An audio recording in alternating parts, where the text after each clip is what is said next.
Easy ज्ञान के सभी दर्शकों का हमारी आज की इस वीडियो में हार्दिक स्वागत है। आज की इस वीडियो में हम 9वीं कक्षा के संस्कृत पाठ्यक्रम पर आधारित सत्र 2022-23 के लिए प्रश्न पत्र किस प्रकार से रहेगा, इससे संबंधित वीडियो आपके लिए लेकर आए हैं। तो सब्सक्राइब कीजिए हमारे चैनल को और देखते रहिए इजी ज्ञान।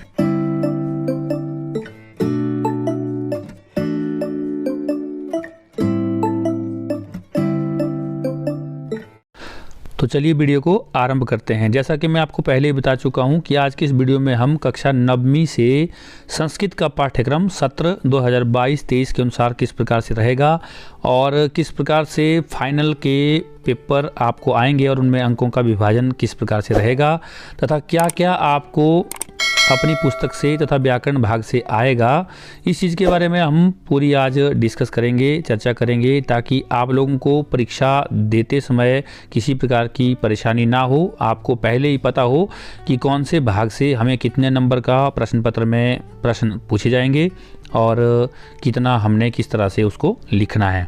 तो चलिए वीडियो को आरंभ करते हैं और देखते हैं अंकों का विभाजन इस सत्र में 2022-23 में किस प्रकार से किया गया है और हमारे लिए किस प्रकार से प्रश्न पत्र में यह अंकों का विभाजन रहेगा।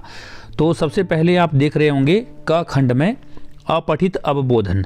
इसमें आपको अपठित एक अवबोधन आएगा, अर्थात आपको एक पहरा आएगा, गद्यांश भाग जिसे हम कह सकते हैं, और यह अपठित होगा, अर्थात आपकी पुस्तक से आप नहीं होगा, जिसे आपने पढ़ा नहीं होगा।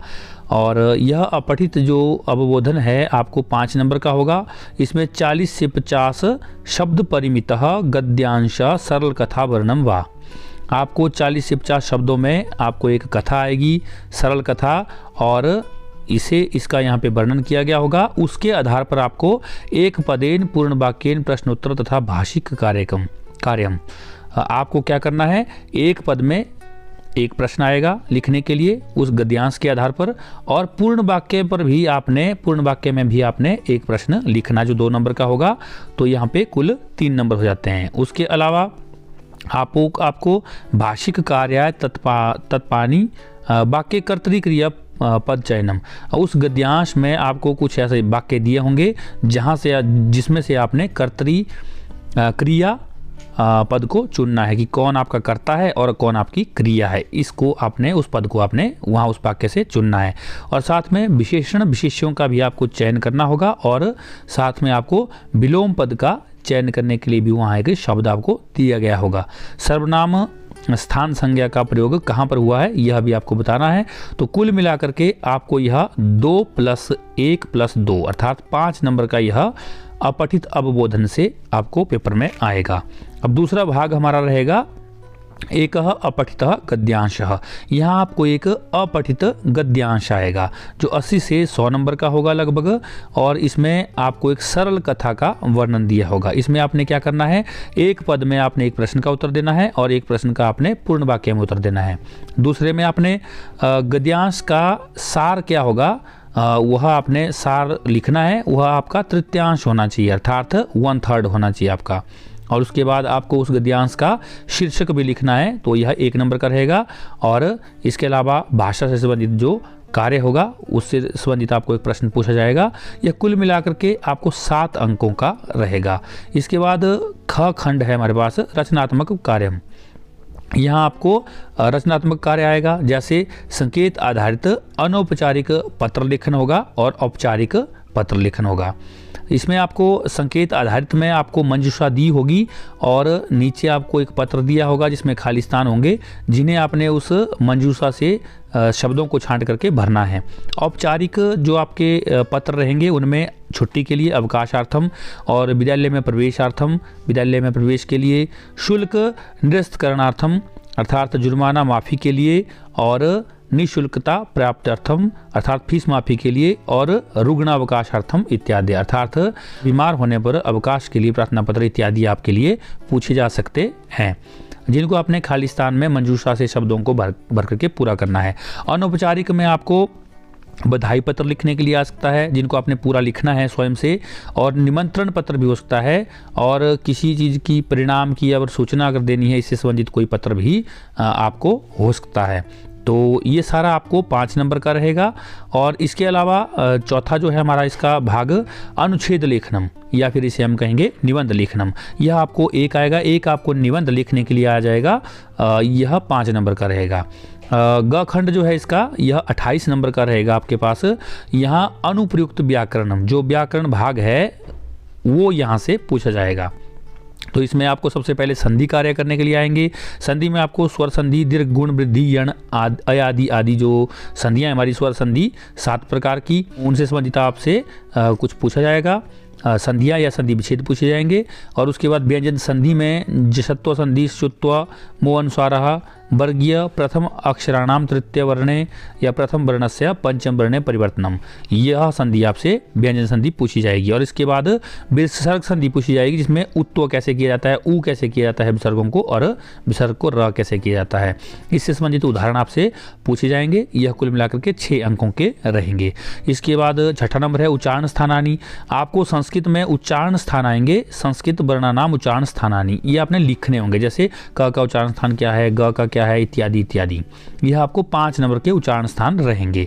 इसके बाद आपको प्रत्यय आएंगे। आपको तुमन है, कत्वा है, ल्यप है, कत है, कतबतु है, क्षत्रि है। इसमें आपको प्रत्ययों को अलग करके लिखना भी पड़ सकता है, या फिर आपको जुड़ा हुआ कोई शब्द आएगा, उसमें से आपने प्रत्यय को और मूल जो शब्द है उसमें उसको अलग करना है, या फिर आपने शब्दों के साथ प्रत्ययों को जोड़ करके लिखना है। तो यह कुल 5 नंबर का रहेगा। इसके बाद आपको शब्द रूप आएंगे, जो अकारांत पुल्लिंग शब्द होंगे बालक की तरह आएंगे, ई करांत पुल्लिंग शब्द आ सकते हैं आपको जो कवि की तरह होंगे, ऊ करांत पुल्लिंग शब्द आ सकते हैं साधु की तरह होंगे, और री करांत पुल्लिंग शब्द होंगे जो पितरी की तरह होंगे। आ करांत स्त्रीलिंग शब्द आएंगे आपको जो बालिका की तरह होंगे, और हलंत शब्द आएंगे आपके पास जो राजन की तरह चलेंगे। और सर्वनाम शब्द होंगे अस्मद, युष्मद, तत्, किम इत्यादि, ये शब्द भी आपसे पूछे जा सकते हैं। तो ये कुल मिलाकर के 6 अंकों के रहेंगे। और इसके बाद 9वां है आपके पास धातु रूपाणी। धातु रूप आपको आएंगे जैसे पठ, गम, बद, भूख, रीड, दृश, पास, था, क्री, दा, सेव। ये 5 लकारेशु, ये 5 लकारों में से आपको पूछे जा सकते हैं। लट, लिट, लोट, लंग और बिजलिंग, इनमें से आपको पूछे जा सकते हैं। तो ये 6 नंबर के आपके पास रहेंगे। कुल मिला के ये 28 नंबर हमारे पास हो जाते हैं। इसके बाद 30 नंबर का हमारे पास एक और पार्ट रहेगा, घ खंड पठित अवबोधनम। यह आपको लगभग पुस्तक से आएगा, जिसमें पहला रहेगा आपके पास प्रदद्वयो गद्यांशयो एकस्य हिंदी भाषायाम अनुवाद। आपको 2 गद्यांश दिए गए होंगे, उनमें से आपने किसी एक गद्यांश की हिंदी करनी है। यह आपको 5 अंक का रहेगा। दूसरा है पद्यांशयो एकस्य पद्यांश से हिंदी भाषायाम अनुवाद। यहाँ पे आपको पद्यांश दिए होंगे 2, और उनमें से आपने एक पद्यांश की हिंदी करनी है, उसका अनुवाद करना है। यह भी आपका 5 नंबर का रहेगा। उसके बाद आपके पास 11 का अ है पठित गद्यांशम अधिकृत्य अवबोधन कार्यम एक पदेन पूर्ण वाक्येन प्रश्नोत्तरम भाषिक कार्यम च। आपको एक पठित गद्यांश आएगा और उसको आधार बना करके आपसे प्रश्न पूछे जाएंगे, चाहे वह एक पद में हो चाहे पूर्ण वाक्य में हो। तो यह आपको करना होगा। यह 2 + 1 + 2 अर्थात 5 नंबर का आपसे पूछा जाएगा। इसका दूसरा भाग है पठित पद्यांशम अधिकृत्य अवबोधन कार्यम।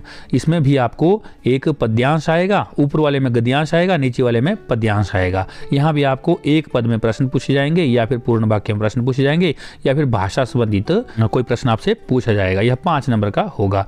11 का आ, इनमें से भाषिक कार्य में आपको वाक्य में आपको कर्तरी और क्रियापद का चयन करना होगा, या फिर विशेषण विशेष्य का चयन करना होगा, या फिर पर्यायवाची शब्द हो सकते हैं आपको, या फिर विलोम पद का चयन करना हो सकता है। भाषिक कार्य जो चाहे गद्यांश से संबंधित है चाहे फिर पद्यांश से संबंधित है, इस बात का आप लोग ध्यान रखें। इसके बाद आपके पास प्रश्न नंबर 12 रहेगा, जिसमें अपने प्रश्न निर्माण करने हैं। यह पाठ्य पुस्तकात अभ्यास कार्यतः, यह पाठ्य पुस्तक में जो आपके अभ्यास दिए होते हैं उससे आपको यह पूछा जाएगा। इसमें आपको वाक्येषु रेखांकित पदानि अधिकृत्य उचित प्रश्न निर्माणम कुरुत। आपको एक वाक्य दिया होगा, उसके नीचे किसी शब्द के नीचे रेखा लगी होगी, उसको आधार बना करके आपको प्रश्नों का निर्माण करना होगा। यह आपको 4 नंबर का रहेगा। 13 के क ख ग में आप देखेंगे शेमुसी पुस्तकस्य अभ्यासम अधिकृत्य। यह जो आपकी पुस्तक है 9th क्लास की, इस पर आधारित आपके जो अभ्यास है उससे आधारित कुछ प्रश्न पूछे जाएंगे आपसे, कुछ एक प्रश्न पूछे जाएंगे। जैसे पर्याय पदानाम मेलनम, पर्यायवाची शब्दों का मिलान करना है, या फिर समानार्थक पदानाम मेलनम, समानार्थक शब्दों का मिलान करना है, प्रकृति प्रत्यय विभागम, प्रकृति या प्रत्यय का विभाग करना है, विशेषण विशेष्य योजनम, विशेषण और विशेष्यों को जोड़ना है, विलोम पदानाम मेलनम, विलोम शब्दों को जोड़ना है, भिन्न प्रकृति पदम चयनम, भिन्न प्रकृति पदों को चुनना है, और पद रचनाम कुरुत, और पद रचना करनी है अपने। और उपरोक्त विशेषु परीक्षा पत्र निर्माता किमपि विषयम अधिकृत्य प्रश्न प्रक्ष्यति, त्रय प्रश्न। उपरोक्त जो विषय हैं आपको इस पर आधारित जो है, जो परीक्षा पत्र निर्माण करने वाले हैं, आपको उन सभी विषयों को आधार बना करके कुछ एक प्रश्न भी, 3 प्रश्न आपसे पूछ सकते हैं। यह 6 नंबर का आपके पास रहेगा। इस तरह से आपके यह प्रश्न पूरे हो जाएंगे। आप इसको देखेंगे कि हमारे पास 6 अंक हैं, 4 है, 5 है, 5 है, 5 है, 5 है और 30 अंक का हमारा यह घ हो जाएगा। घ खंड हमारा 30 अंक का है, और इसके बाद ग खंड हमारा 28 अंक का है, और यह हमारे पास 58 हो जाता है, और ख हमारे पास 10 अंकों का है, और यह हमारे पास 68 हो जाता है, 68 हो जाता है, और 12 अंकों का हमारे पास अपठित अवबोधन हो जाता है। यह हमारा 80 नंबर हो जाते हैं। यह 80 नंबर का आपको अब की बार सत्र 2022-23 में प्रश्न पत्र पूछा जाएगा।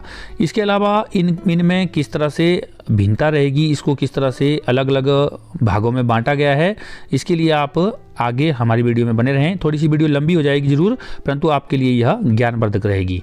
इसमें आप देखेंगे कुल प्रश्न पत्र हमारे पास अंक 80 होंगे, और इसमें आपको क खंड से 12 अंक होंगे, ख खंड से आपको रचनात्मक कार्य में 10 अंक, और ग खंड में व्याकरण भाग से 28 अंक, और घ खंड जो पठित अवबोधन है वो 30 अंक का रहेगा। ये कुल मिला के 80 अंक होंगे, जो मैंने पहले भी आपको ऊपर बताया है। इसमें आपको प्रश्न नंबर 1 जो पूछा जाएगा 12 नंबर से संबंधित है। ये 40 से 50 शब्द का एक आपसे गद्यांश, शब्दों का एक गद्यांश आपसे पूछा जाएगा। इसमें आपको एक पद में प्रश्नों का उत्तर देना है, पूर्ण वाक्य में प्रश्नों का उत्तर देना है, और इसके बाद भाषिक कार्य जो मैंने आपको पहले बताया बहुविकल्पात्मक, ये 2 करने हैं आपने। कुल मिला के 5 अंक होंगे। दूसरे प्रश्न में आपको 80 से 100 शब्दों में एक गद्यांश होगा। उस गद्यांश पर आधारित आपको एक प्रश्न का उत्तर देना है, एक पद में उत्तर देना है प्रश्न का, और पूर्ण वाक्य में एक प्रश्न का और उत्तर देना है आपने। इसके अलावा आपने सार लिखना है, और फिर उसके बाद आपने गद्यांश का उचित शीर्षक देना है और भाषीय कार्य करना है। ये कुल मिला के 7 अंक इसके रहेंगे। ख खंड से आपको जो 10 अंक का है, इसमें जैसे मैंने आपको पहले बताया कि मंजूषा से चुन करके आपने प्रार्थना पत्र को भरना है, रिक्त स्थान उसके भरने हैं, और दूसरे भाग में इसके निबंध लिखना है आपने। यह 5 नंबर का रहेगा।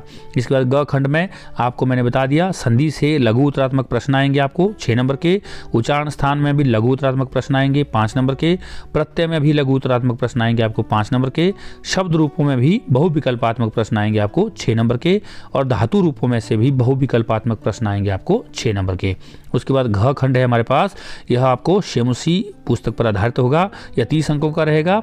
तो इसमें आप लोगों को गद्यांश से हिंदी अनुवाद, गद्यांश का हिंदी अनुवाद करना है, और 2 गद्यांश आएंगे, उसमें से एक का हिंदी अनुवाद करना है, 5 नंबर का रहेगा। पद्यांश में भी आपको 2 पद्यांशों में से किसी एक का हिंदी अनुवाद करना है, यह भी 5 नंबर का रहेगा। इसके बाद पठित गद्यांश पर आधारित आपको अवबोधन कार्य करना है। इसमें आपको एक पद में प्रश्न उत्तर देना है, पूरे वाक्य में प्रश्न उत्तर करना है आपने, और भाषिक कार्य करना है। यह कुल 5 अंकों का रहेगा। इसके बाद आपको पठित पद्यांश पर आधारित जो है अवबोधन कार्य आएगा, जिसमें आपने एक पद में उत्तर देना है, उसके बाद पूर्ण वाक्य में वैसे ही उत्तर देना है, और भाषिक कार्य भी आपको साथ में रहेगा। उसके बाद प्रश्न नंबर 12 है, जिसमें आपने प्रश्न निर्माण करने हैं, जो 4 नंबर के रहेंगे। वो पूर्ण वाक्यात्मक यह आपका रहेगा, पूर्ण वाक्य में ही इसका उत्तर आपको करना है। आगे प्रश्न नंबर 13 में पर्याय पदानाम मेलनम करना है आपने, समानार्थक पदानाम मेलनम 13 का ख है। 13 के ग में प्रकृति प्रत्यय विभाग विशेषण विशेष योजनम, विलोम पदानाम मेलनम, भिन्न प्रकृति पदनम चयनम, पद चयनम इत्यादि विशेष उत्तर 3 प्रश्न आपको इस विषयों से पूछे जा सकते हैं। यह कुल मिलाकर के आपको 6 नंबर का रहेगा, 2-2 नंबर का एक प्रश्न रहेगा। तो इस प्रकार से यह इसमें आप लोगों ने देख लिया कि अंकों का विभाजन किस प्रकार से इस प्रश्न पत्र में रहेगा। तो उम्मीद है आप लोगों को यह वीडियो ज़रूर लाभकारी रहेगी। आप लोग इस वीडियो को अगर ध्यान से देखेंगे, इसको समझेंगे, तो अपने विषय की तैयारी आप ठीक से कर पाएंगे, तथा परीक्षा में आपको किसी भी प्रकार की समस्या का सामना नहीं करना पड़ेगा, और आप अधिक से अधिक अंक अर्जित कर सकते हैं। तो उम्मीद है आप लोगों को यह वीडियो अच्छी लगी होगी। इसी प्रकार की वीडियो को प्राप्त करने के लिए आप हमारे चैनल को लाइक शेयर सब्सक्राइब जरूर करें तथा बेल आइकन को ऑल पर जरूर सेलेक्ट कर दें, ताकि जैसे हम नए वीडियो को अपलोड करते हैं अब तक हमारी वीडियो की नोटिफिकेशन सबसे पहले पहुंच सके। इसी के साथ वीडियो में अंत तक बने रहने के लिए आप सबका हार्दिक धन्यवाद। मिलते हैं इसी प्रकार की किसी दूसरी ज्ञानवर्धक वीडियो में, तब तक के लिए नमस्कार। आपका दिन शुभ हो, मंगल हो।